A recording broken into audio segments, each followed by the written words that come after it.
Lightweight builds and armored core are definitely not meta by any means, but that doesn't mean that they aren't the most fun builds. And when you put together a setup that really complements the benefit of running a lightweight and armored core, you can go on an absolute rampage. So today we're going to be taking a look at easily my favorite lightweight build in my garage.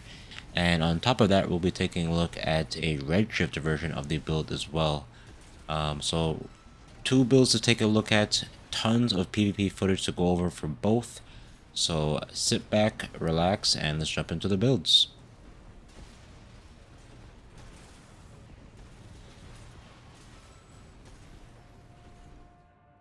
Alrighty, so jumping into the build here, I not only wanted to have a super lightweight, aggressive, and zippy build, but also sustainable, both in terms of the fuel or energy consumption and in terms of my weapon loadout and the ability to have sustained pressure.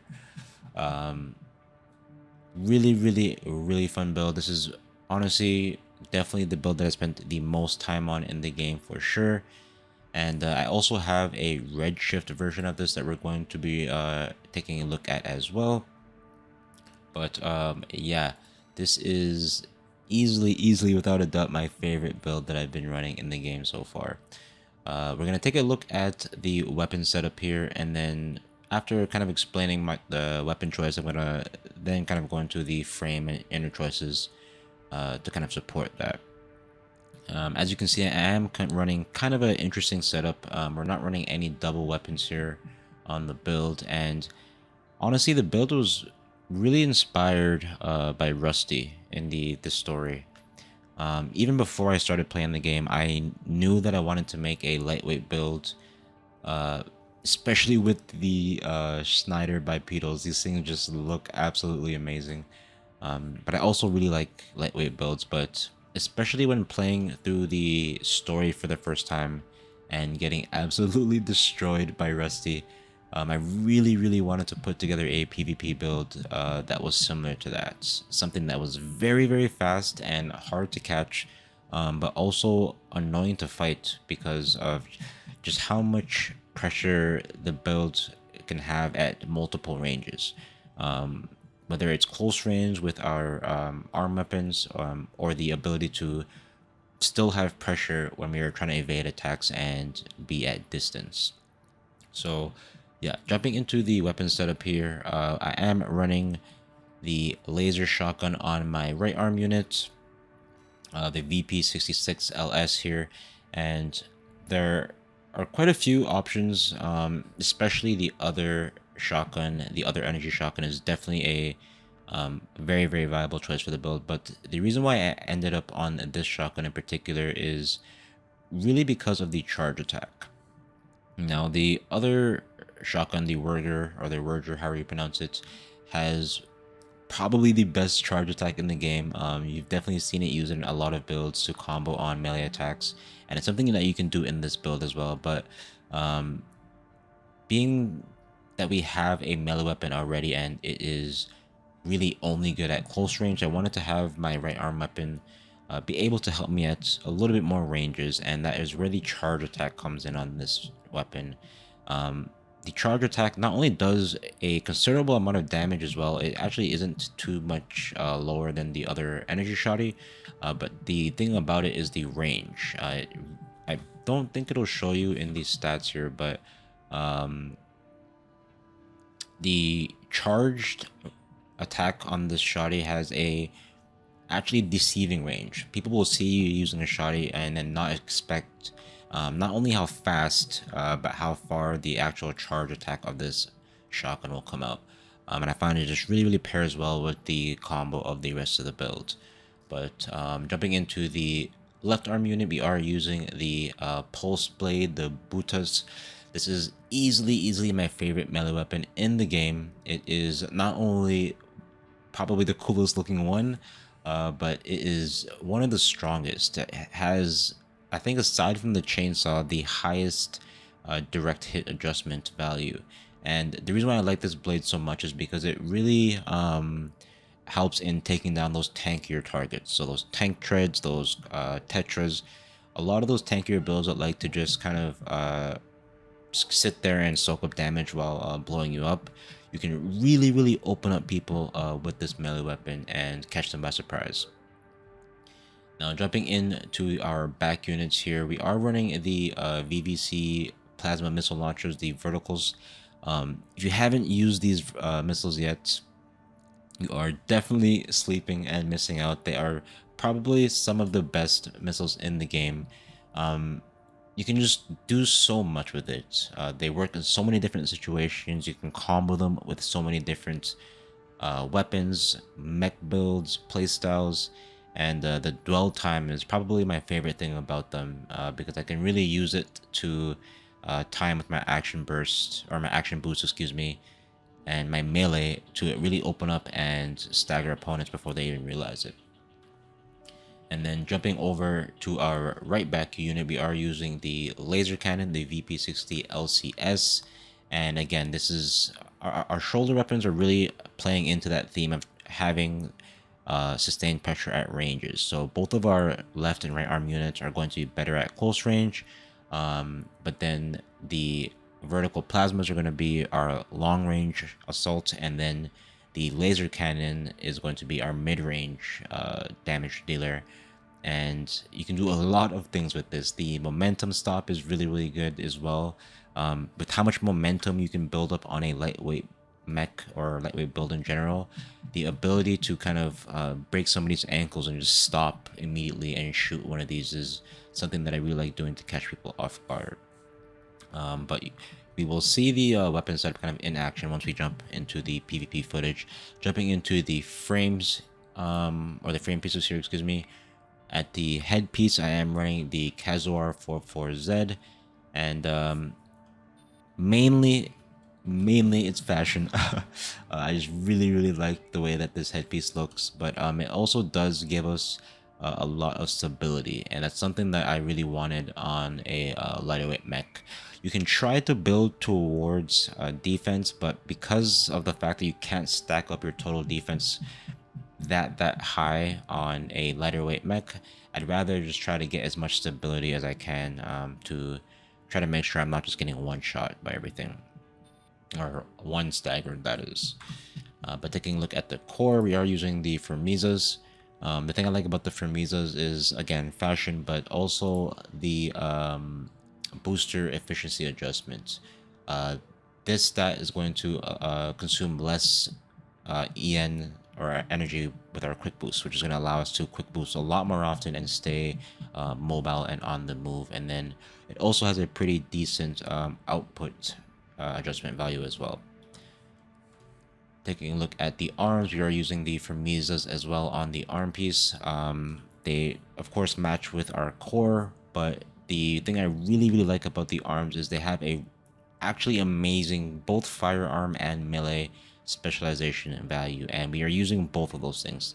This isn't a full melee build and this isn't a full firearm build, so I really wanted to make sure that the arms that I was using had some really good values for both. And then, as I mentioned, the entire build was based around the Schneider bipedals here. Obviously, as you can see by our stats here, it allows us to get some pretty ridiculous speed, and then it also has some really good jump distance and jump height as well, which is something you really want to take advantage of with these legs. But while you are really fast and you have the ability to quick boost laterally, you really want to try to incorporate the verticality that these legs allow you to have in combat. But then taking a look at our booster here, we are using the Alulas. The Alus are my favorite boosters, especially for lightweight mechs. Really good quick boost reload time, really good quick boost thrust and thrust as well. And on top of that, it has a really good melee attack thrust. So all around, just honestly the perfect booster to have for this type of setup. And then taking a look at our generator, as you can tell by the theme of a lot of the weapons, we are using quite a bit of energy weapons, so I wanted to make sure that my generator had a pretty good energy firearm spec. while also giving us a decent amount of capacity and EN recharge. And then lastly here, taking a look at our FCS, I am using the Abbott. Now, you do have the choice of also running the G2 PU05 here, if you wanted one that was a little bit more balanced and had a better medium range assist value. But I've kind of ended up leaning on the Abbott just because I like to be in close range within that 130 meter mark to be able to follow up as easy as possible with my melee once I do find that stagger. So if you want, if you do have the choice to run this, but I find that the Abbott is definitely going to be your best choice. The reason why I don't run the Oculus here is because I feel like the medium range value drops a little bit too low for my liking. And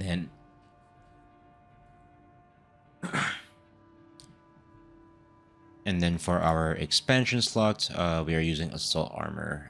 With aggressive builds, I really like using Assault Armor just because of the fact that I can combo it to not only use with my melee or to finish out kills, but to negate enemy pulse armors.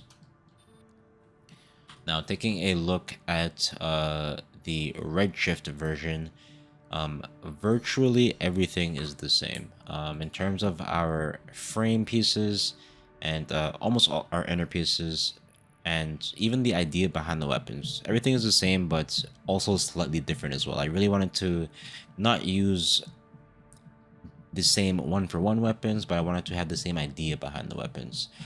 So as you can tell by this setup here, we are running a very similar theme with our weapons. Our right arm and our left arm units are really based around that close range pressure.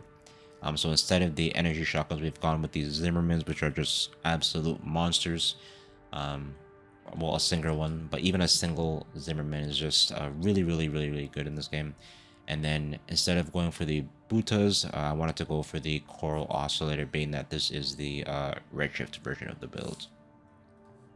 And then for our back units, same thing. With our left back, I wanted to have a longer range assault weapon, and instead of running the vertical plasmas, we are running the just regular vertical missile launchers, the 8x version of that. And then on our right back, similarly to the energy cannon, I wanted to have something in mid-range that kind of packed a punch. And we're using the true triangles here that also stop our momentum as well.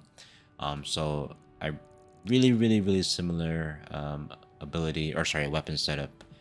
And you'll see in the PvP footage how both of the builds really play similarly, but have slight features that kind of set them apart, which I think is really cool. Same frame parts, of course, and then same booster, same FCS, but instead of running the VP20D, we are running the Hokushi. Very similar stats in terms of like our recharge and our capacity and everything. But the main reason why I made the switch over to the Hokushi is because I wanted to fit the theme visually with the build. So obviously with our main build, it is blue, and we are running the energy generator, which is going to give our boosters that blue color. But being that this is the Redshift version, I wanted to run the Hokushis, which is going to turn our boosters red, and then kind of go with the rest of the build a lot better. But yeah, those are the builds. In terms of paint, I know some people were asking about the paint last time.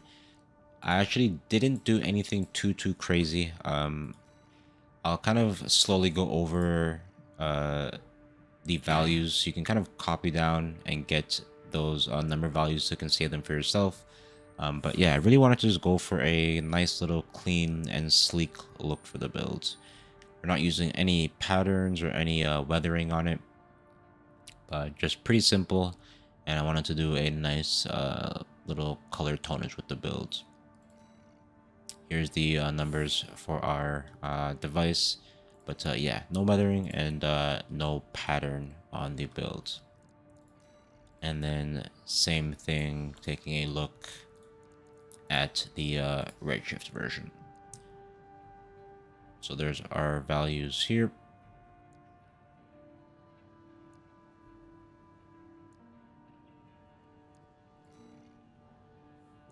And yeah, with that out of the way, I hope you enjoyed. This is going to be quite a bit of PvP footage, being that this is two different builds. I wanted to have enough matches for both builds so you can see them both in action and see how they differ. But if you have any questions at all, please let me know in the comments, and enjoy the rest of the video.